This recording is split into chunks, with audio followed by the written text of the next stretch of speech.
Continuous training is important in the healthcare profession. In tonight's Health Watch, Shelley Botat shows us how one area hospital is using lifelike simulators that mimic real-life patient reactions to help save lives. Aurora BayCare Medical Center's simulation program provides realistic hands-on training. Simone was rushed to the hospital following a car accident, and she's pregnant. It looks to me from my use of the ultrasound that the baby is in distress. Simone is a high-fidelity obstetrics simulator and is part of the labor simulation program at Aurora BayCare Medical Center. She's basically a large computer, with certified healthcare simulation educator Lisa Resch running the program. Anything that a patient will do, those signs and symptoms, the simulators can replicate them. The simulator speaks and responds much like real patients in hundreds of different medical scenarios. Heart sounds, lung sounds, bowel sounds. And more, like bleeding and talking. Simone is one of 4 simulators used for training.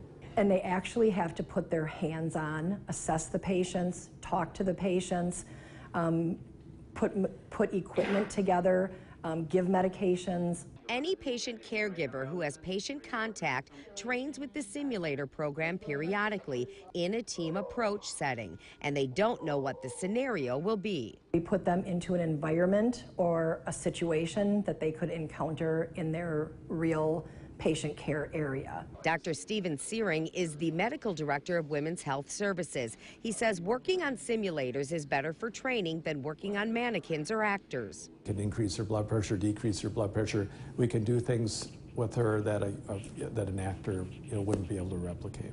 Dr. Searing says going through scenarios gives healthcare workers confidence when the real emergency happens and it's a stressful situation. Some of these emergencies are quite unusual.